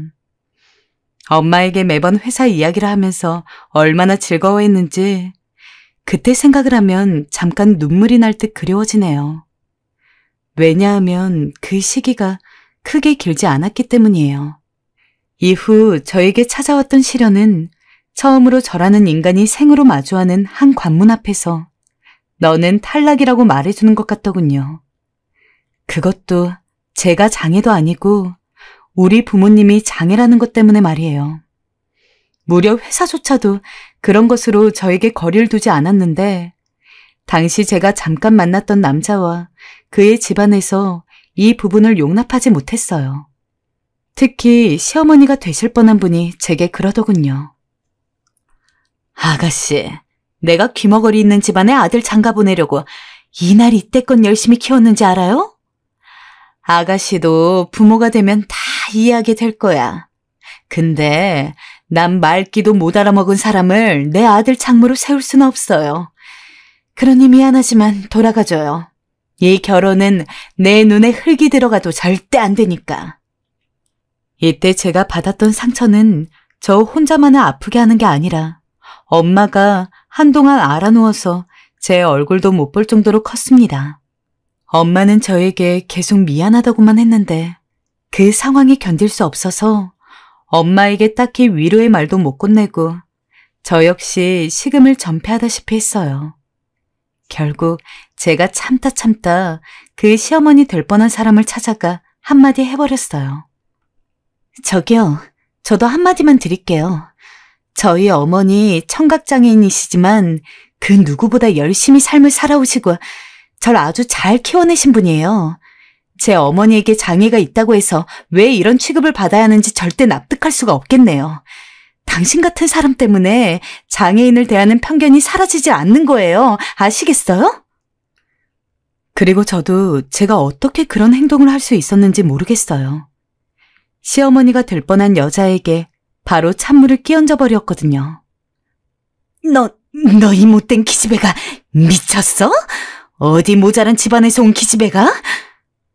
살펴가세요. 그 말 한마디 하고 뒤돌아서는데 마음이 그렇게 시원할 수가 없더군요. 그리고 전 집으로 와 엄마를 달래주었어요. 엄마, 힘들어하지도 말고 우울해하지도 마. 난 엄마가 세상 그 누구보다 자랑스러워. 엄마 때문에 나 세상에 나왔고 엄마가 나 너무 이쁘게 키워줘서 지금 잘 살고 있어. 엄마, 마음 아프게 해서 나 때문에 이런 일 겪게 해서 미안해. 엄마는 제 말에 어찌나 눈물을 쏟으시던지 그날 저희 모녀는 서로를 껴안고 눈물이 마를 새라 참 많이도 울었습니다. 그러던 어느 날 저희 회사에서 당시 친하게 지냈던 회사 선배가 있었어요. 당시 하는 일이 겹치는 게 많아 회사 선배였던 그와 함께 일하고 같이 다니는 일들이 많아졌는데요. 힘든 일을 겪은 직후라 누군가에게 호감을 쉽사리 느끼기는 힘든 시기이긴 했지만 그 선배는 누가 봐도 참 믿을 만한 사람이었어요. 저도 모르게 자꾸 호감이 생겨나고 있었죠. 그러던 와중 선배가 저에게 고백을 해왔어요. 세상에 이렇게 한꺼번에 좋은 일들이 생겨도 되는지 믿기지 않는 순간이었는데요. 시영아, 너랑 같이 있으면 정말 너무 마음이 편해지는 것 같아. 나랑 제대로 만나보지 않을래? 연애라는 것을 거의 해본 적이 없는 상태에서 그에게 받은 고백은 정말 너무 가슴이 두근거려 터질 것 같았어요. 그렇게 우리는 진지하게 만나게 되었고 어느새 회사에서 공인하는 커플이 되었는데요. 저보다 나이가 3살 위였던 선배의 집안에선 결혼 이야기가 솔솔차게 나오고 있었어요. 특히 선배의 어머니는 제가 선배와 교제한다는 걸 알게 된 후 저에게 종종 연락을 해오는 일이 있었어요. 전번에 한번 선배 집 앞에서 선배를 기다리고 있는데 여자친구인 줄 알고 있다며 번호를 물어오셨거든요. 갑작스러웠지만 그렇다고 거절하기도 못해 알려드린 건데 연락까지 해오시더라고요. 솔직히 말해서 결혼도 안 한 사이에 연락이라니 당황스럽고 부담스러웠죠. 시영양, 오늘 날씨가 참 좋으네요. 우리 태영이 통에 상품권 들려보냈으니 그걸로 맛있는 거 사 먹어요. 시영양, 우리 태영이랑 영화라도 봐요. 내가 공짜 영화표가 생겨서 시영양한테 보내요. 남자친구 어머니의 문자는 대부분 무언가를 주거나 하는 문자들이었는데요. 당연히 그런 호의들이 싫진 않았지만 아직 결혼을 약속한 사이가 아니라 이런 걸 받아도 될지 조금 망설여졌어요. 그래도 절 예뻐해 주시고 계속 좋은 말을 보내주시니 마음은 너무 감사하더라고요. 그리고 시어머니가 결혼에 대해 은근히 언지를 주었기에 저도 어느 정도 눈치를 챘는데요. 하지만 걸리는 게 있었어요. 어릴 적부터 타인들이 우리 가족을 어떻게 봐오는지 너무 잘 알고 있었기에 도저히 엄두가 나지 않더군요. 과연 남자친구도 그런 상황을 납득해 줄 것인지 자신이 없었어요. 그래도 저 역시 그가 너무 좋았고 더 이상 말을 안 할 수는 없을 것 같아 어렵게 입을 뗐습니다. 사실 나 오빠에게 말하지 못한 게 있어. 우리 아빠는 사고로 한쪽 팔이 없으시고 엄마는 청각장애 중증 판정을 받으신 분이야. 오빠는 나랑 결혼을 생각하고 있는데 혹여나 오빠 집안에서 반대할 수도 있는 일이고 해서 쉽게 말할 수가 없었어. 이제야 말하게 돼서 미안해. 무척 고민하고 몇 번이나 생각을 정리하며 어렵게 말을 한 것이었어요. 그런데 남자친구의 표정이 무척이나 슬퍼 보였어요. 남자친구는 잠시 생각이 잠긴 듯 아무 말을 하지 않았고 저는 그 침묵이 두려웠죠. 그러다 남자친구가 저에게 이렇게 말을 건네는 것이었습니다. 서영아, 그게 무슨 상관이야. 널 키워주신 네 부모님이시잖아. 나는 괜찮아. 네가 얼마나 그간 힘들었을지 상상하면 내 마음이 너무 아파. 어려웠겠지만 말해줘서 고맙고 또 고마워. 이렇게 말하며 저를 안쓰럽게 여기는 남자친구의 표정을 보니 정말 너무 가슴이 벅차서 눈물이 멈추지 않았어요. 어쩜 제가 이렇게 좋은 사람을 만난 걸까 싶어서 조심스럽고도 설레고 두려운 마음으로 남자친구 부모님을 만나뵐 준비를 했습니다. 그러나 그 자리에서 그런 처절한 좌절감을 맛보게 되다니 아무리 그래도 이 정도일 줄은 상상도 못했습니다. 돌아오는 길 예쁘게 펴있던 벚꽃들이 얼마나 잔인하게 느껴지던지요. 저를 보자마자 남자친구의 어머님은 눈도 안 마주치시고 말을 이으시더군요. 결혼은 좀 더 생각해보는 게 어때요? 그 말에 당황한 남자친구는 본인의 어머니를 획 돌아보았어요. 저도 놀라 대답했고요. 네? 어머니? 어머니라고 부를 사이는 아니지. 안 그래요? 우리 오늘 처음 봤잖아요. 그리고 결혼을 생각할 정도면 어느 정도는 다 오픈하고 얘기를 하는 게 맞는 거예요. 부모님이 두 분 다 장애인이시라면서요? 네. 얼마나 차갑게 말을 이으시던지 저는 그만 고개를 푹 숙이고 눈을 아래로 떨구고 말았어요. 하나하나 감당할 수 없을 정도로 빠르게 질문이 날아들어왔어요. 미안하지만 이런 건 차라리 직접 대놓고 말하는 게 낫거든. 난 솔직히 지금까지 아가씨한테 잘해준 거 좀 억울할 지경이에요. 부모님이 장애인이면 미리 말을 해줬어야지. 왜 그걸 말도 안 하고 가만히 내가 주는 걸 받기만 했었던 거예요? 참나 기가 막혔어 원. 도둑놈 심보도 아니고 대체 뭐죠? 말 더 길게 할 필요 없을 것 같네요. 난 우리 아들한테도 든든한 장모님과 장인이 있었으면 좋겠어요. 내 말 대충 알아들었죠? 원래 제 성격대로라면 저 역시 반격을 했을 겁니다.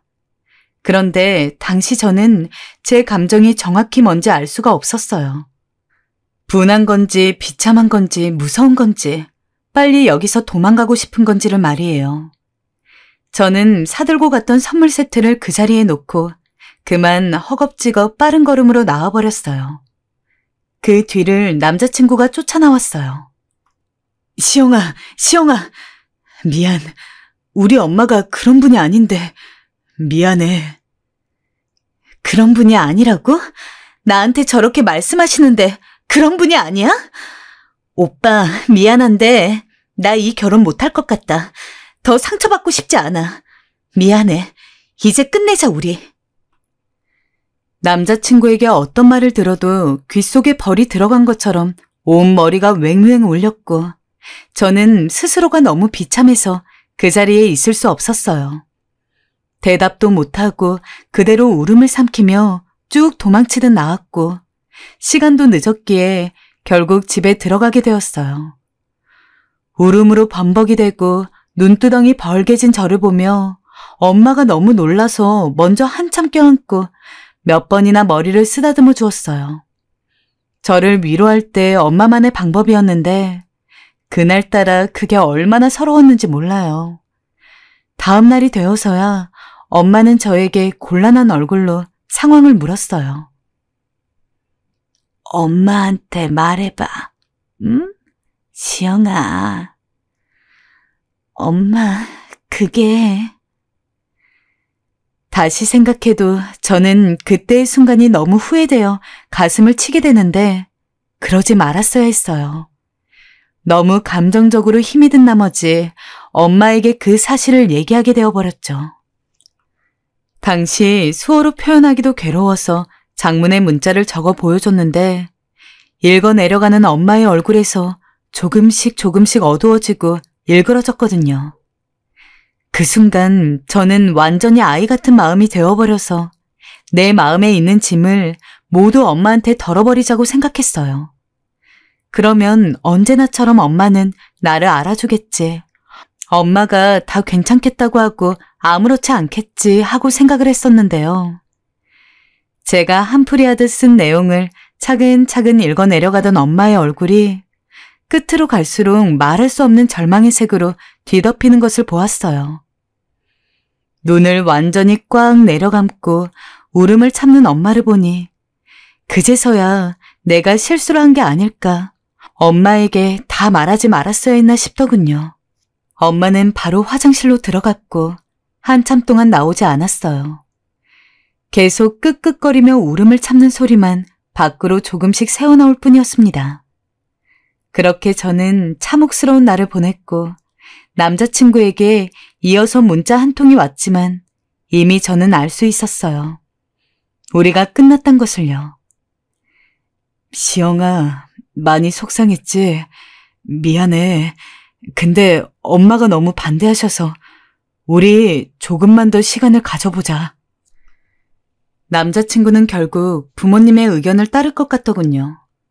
절 믿고 따라주던 남자친구가 자기 엄마 말에 돌아서는 모습을 보고 저는 이미 너무 많은 상처를 받았고 기다리면서 더 상처를 받고 싶진 않았어요.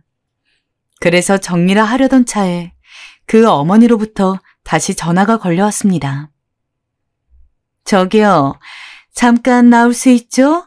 내가 만나서 할 얘기가 있어서 말이에요. 만나야 할지 말아야 할지 고민을 하다 그래도 만나서 얼굴을 보고 말을 해야겠다 싶어 일단 그 자리로 갔습니다. 어렵게 뗀 발걸음이니만큼 마음의 준비는 단단히 했어요. 내가 아가씨를 이렇게 부른 건 말이에요. 우리 태영이가 아가씨랑 결혼 못 시켜준다고 하니까 지금 시금을 전폐하고 있어요. 심지어 지금 회사도 안 나가고 있는 거 알죠? 애가 병이라도 걸릴 듯 계속 혼자 끙끙 앓고 있는데 내가 그걸 보기가 상당히 힘들어요. 그래서 말인데 내가 오늘 아가씨를 보자고 한 건 아가씨가 차라리 매몰찬 말로 정리를 해줬으면 해요. 우리 태영이 나한테 너무 귀한 자식이에요. 아가씨가 아니란 건 아니지만 솔직히 장애인 딸이랑 일반 가정의 아들이랑 비교할 순 없잖아요. 그리고 한 분도 아니고 두 분이나 장애인이라면 사람이 살아온 환경이 참 중요한데 대충 들어도 그림이 그려지네요. 어찌됐든 간에 아가씨도 이 일에 책임이 있으니 우리 아들한테 단호하게 못된 말을 해도 좋으니 그만 헤어지자고 말해줘요. 그 정도는 어렵지 않죠? 듣자마자 정말 기가 막히고 어이가 없어 헛웃음이 픽 나오더군요. 죄송하지만 그렇게는 못하겠는데요. 뭐라고요? 제가 왜 다 끝난 사람에게 그런 말을 해야죠? 그리고 어머니께서 벌리신 일이잖아요. 그럼 어머니께서 수습하셔야죠. 어머님이 일은 벌리셨고 왜 제가 수습해야 하나요? 아드님이 지금 힘든 건 저 때문이 아니고 어머니 때문이에요. 그러니 알아서 해결하세요. 다신 이런 일로 저 부르지 마시고요. 한마디만 더 할게요. 제가 살아온 환경이요? 죄송하지만 장애인이란 이유로 막말을 일삼으시는 어머니가 살아온 가정 환경보다는 훨씬 좋은 환경에서 자란 것 같네요. 적어도 전 저희 어머니 아버지한테서 사람을 함부로 무시하거나 비하하면 안 된다는 건 배웠거든요. 그만 일어나 보겠습니다. 솔직히 남자친구가 식음을 전폐하고 우울해 있다는 이야기를 들은 순간엔 심장이 덜컥 내려앉았습니다.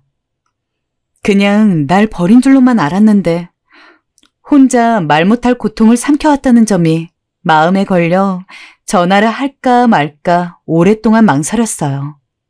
그런데 제가 설령 사랑을 선택해 어찌어찌 결혼을 한다 하더라도 그 집과의 인연은 오래가지 못할 것 같았습니다. 적어도 그런 시어머니 밑에서 며느리 노릇 할 순 없겠더라고요. 그래서 저도 마음을 굳게 먹고 이직까지 하며 그 사람을 잊어보려 했죠. 일이 있고 저도 힘들었지만 엄마는 저보다 더 괴로워하셨고 며칠을 알아 누워 계셨어요. 잠깐 기운이 있으시면 엄마는 제게 사과를 하시곤 했어요. 시영아, 미안하다. 너한테 더 좋은 부모가 있어야 하는데. 엄마, 왜 그런 소리를 해? 내가 말했잖아. 엄마 딸로 태어난 게 세상에서 제일 자랑스러운 일이라고. 엄마, 나도 다 잊었으니까 우리 이제 우리끼리 행복하게 살자. 응? 솔직히 한 번 이런 일을 너무나 가슴 아프게 겪고 나니 저는 새로운 누군가를 만나는 게 두렵더군요. 앞서 만났던 남자친구와 같은 일이 없으리란 법도 없고 설사 무난하게 풀린다고 해도 상처가 너무 깊은 채로 시작할 수는 없을 것 같았어요. 저도 저지만 엄마를 너무 아프게 한 것 같아서 견딜 수가 없더군요.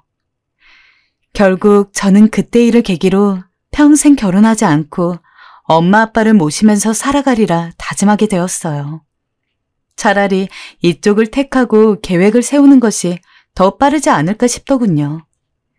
그렇게 저는 엄마와 더 이상 이제 결혼에 관련된 이야기는 꺼내지 않게 되었어요. 그러던 어느 날 다 끝났다고 생각했던 전 남자친구에게서 연락이 한 통 왔습니다. 자기가 허락을 다 받아놓았고 이제 결혼할 수 있게 됐으니 다시 만나주면 안 되겠냐는 연락이었어요. 왜 또 이런 식으로 마음을 뒤흔들어 놓는 건지. 저는 그 연락을 받고 착잡한 심정이 되어 잠시 생각에 잠겼습니다. 그러다 절 찾아온 전 남자친구를 다시 만나게 됐어요.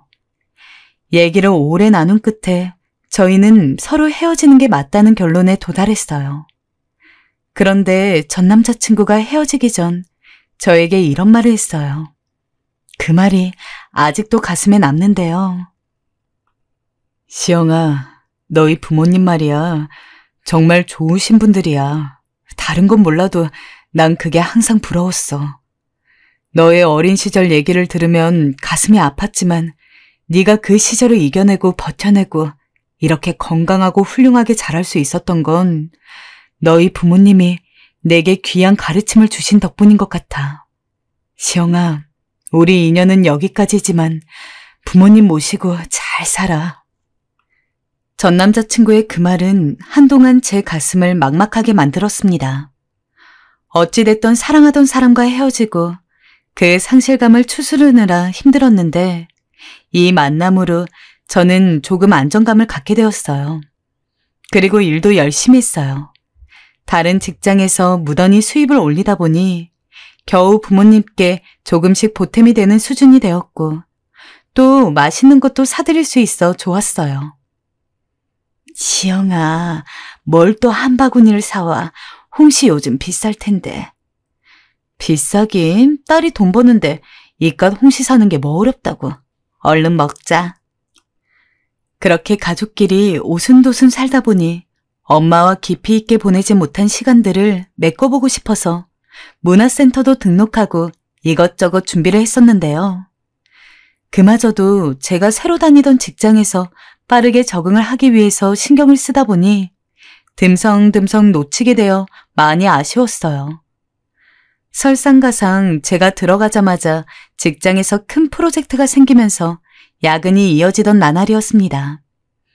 엄마와 시간을 보내고 싶은 마음이 굴뚝 같은데 상황이 허락되지 않았죠. 엄마, 나 오늘 엄마랑 카페 가서 디저트도 먹고 하고 싶었는데 미안해. 섭섭하지? 대신 내가 가는 길에 딸기 사갈게. 엄마는 괜찮아.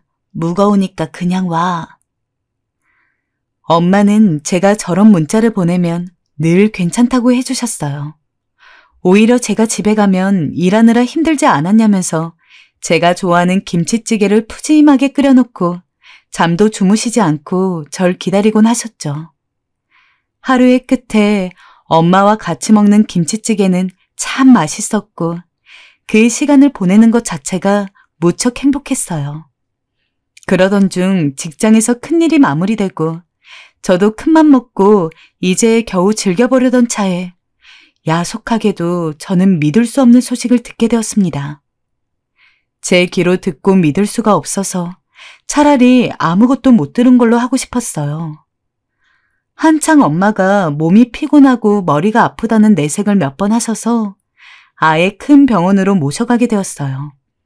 그리고 거기서 무척 충격적인 사실을 알게 되었는데요. 평생을 그렇게 우리 가족 뒷바라지를 하고 늘 사랑을 주는 역할만 했던 우리 엄마가 뇌종양에 걸렸다는 것이었어요. 그것도 말기라는 것을요. 말도 안 돼요. 선생님, 아니죠. 아니라고 해주세요. 저희 엄마 아직 가시면 안 돼요. 아직. 전 그만 진찰실에서 오열을 하고 말았고 의사 선생님은 착잡한 표정으로 차분하게 마지막을 준비하라고 하셨어요. 왜 안 좋은 일들은 이렇게 간격을 짧게 두고 나타나는 것일까요? 그리고 왜 저한테 이런 일까지 일어나야 했던 것일까요? 왜 대체 저일까요? 정말 울고 또 울어 매일 눈이 퉁퉁 불어 출근을 했던 것 같아요. 직장 사람들도 제 사정을 듣고 일을 줄여주시기도 하고 많은 배려를 해주셨지만 사실 그 어떤 것도 위로가 되지 못했습니다. 엄마는 처음에 받아들이기 힘들어 하셨지만 워낙 시간이 얼마 남지 않았고 몸이 점점 기력이 빠지고 힘들어서 그런지 슬프게도 어느새 찬찬히 수긍하게 되셨어요. 그런데 아빠에게는 어떻게 말해야 할지 좀 고민이 되었어요. 그나마 아빠의 몸 상태가 최근에 좀 좋아지고 계시는데 행여나 듣고 충격을 받으실까봐 도무지 이야기를 꺼낼 수가 없겠더라고요. 그래서 너무나 고민하던 찰나 아빠를 데리고 집 근처의 작은 카페에 가 얘기를 꺼내게 되었어요. 아빠는 이 사실을 알자마자 눈물을 참지 못하셨어요. 이 안쓰러운 사람이 왜 그런 병에 걸려서 평생을 안쓰럽게 살더니. 아빠는 제가 그랬던 것처럼 너무나도 슬프게 흐느끼셨고 저 역시 앞에서 아빠를 진정시키지 못하고 서글프게 울고 말았어요. 저는 직장을 그만두었고 하루하루 쇠약해지는 엄마를 간호하면서 얼마간 엄마와 뭔가를 해보겠다고 뒤늦게 마음을 먹은 게 늦어도 너무 늦었음을 체감하게 되었어요. 병실 앞에서 그저 끄끄 저 역시 눈물을 억누르며 엉엉 울며 엄마가 없는 인생을 한 번도 상상해 본 적이 없었음을 다시금 깨닫게 되었습니다. 귀가 안 들려서 딸인 나에게 말을 가르칠 때에도 힘들었고 그래서 제가 늦게 말을 떼기도 했지만 자라는 동안 엄마는 어떻게든 나와 소통하기 위해 무던히 노력을 했어요. 사춘기도 그 이후도 어떤 시간도 늘 당연한 듯 내 옆에 있어주셨던 엄마였어요. 그런데 그런 엄마가 내 옆에 없어진다니 왜 저의 부모님은 늘 어딘가 불편하셨던 건지 이제 제가 잘 좀 모시면서 같이 살아보려고 하는데 존재감이 흐려지시는 건지 하늘을 참 많이도 원망했습니다. 그러던 어느 날 엄마가 절 불렀어요. 시영아, 엄마가 줄 게 있어. 뭔데? 아직도 저는 이 상황이 실감나지 않아 마음 언저리가 아픈데요. 이렇게 가슴이 저려오는 이유는 엄마가 마지막으로 저에게 남긴 편지 때문일 거예요. 항암 투병을 본격적으로 시작하기 전 엄마가 그래도 몸을 스스로 잘 움직일 수 있던 때에 힘껏 써내려간 편지였는데요. 그다지 대단하고 멋진 말이 있는 것도 아니었지만 저는 너무 눈물이 나와서 뼈가 놓듯 온몸이 잠기듯 울게 되었습니다. 울고 싶지 않았지만 안 울고는 배길 수가 없더라고요. 처음으로 세세하게 듣게 되는 엄마의 마음이 거기 있었기 때문입니다. 시영아, 우리 시영이가 뱃속에 있을 때 엄마는 매일 하나님께 기도했어. 손가락, 발가락을 10개씩 주세요 하고 말이야. 이건 아빠의 바람이었고 엄마의 바람은 또 있었어. 우리 아기는 어떤 소리든 들을 수 있는 귀를 주시고 어떤 소리라도 귀하게 담아서 마음이 강한 아이로 자라나게 해달라고 말이야. 엄마와 아빠의 기도대로 꼭 맞는 아이를 우리에게 선물로 보내주셨구나. 엄마 기도 잘 들려서 시영이의 사랑스러운 목소리를 들을 수 있었으면 좋았겠지만 너무 큰 욕심이겠지? 엄마는 시영이가 엄마 딸이어서 너무 고맙고 행복했어. 시영이는 어땠을까? 해주고 싶은 게 많았지만 그러질 못했구나. 이런 엄마에게 오게 해서 미안하고 고맙기도 하다. 시영이의 앞으로의 인생도 계속 곁에서 보고 싶은데 엄마가 몸이 아파서 미안해. 아직도 글씨가 서툴러서 학생들 같지만 그렇게 꾹꾹 눌러 쓴 엄마의 편지는 제 가슴을 너무 아프게 지그시 눌렀어요. 화장실에서 읽으면서 너무 괴로워 엉엉 울다가 편지 속 내용처럼 제가 잘 버텨야겠다는 생각이 크게 오가더군요. 그리고 저는 저희 부모님 두 분을 다시 생각하게 되었습니다. 생각해보면 엄마는 늘 저와 아빠의 이야기를 열심히 들어주었고 다 알아듣지도 못할 때가 있으면서도 늘상 웃는 얼굴로 우릴 바라보시곤 했어요. 아빠 역시 불편하신 몸이었지만 저희를 먹여 살리기 위해 그 누구보다 힘들게 일하셨고 그러면서도 힘든 내색 없이 우리 딸 엄마랑 잘 지내고 있었어? 하고 말하시던 분이었어요. 자식인 저는 장애인인 두 분을 원망하고 가슴을 아프게도 했지만 엄마와 아빠는 나에게 최상의 것을 주고 싶어서 그렇게 나를 품고 기도도 했었구나.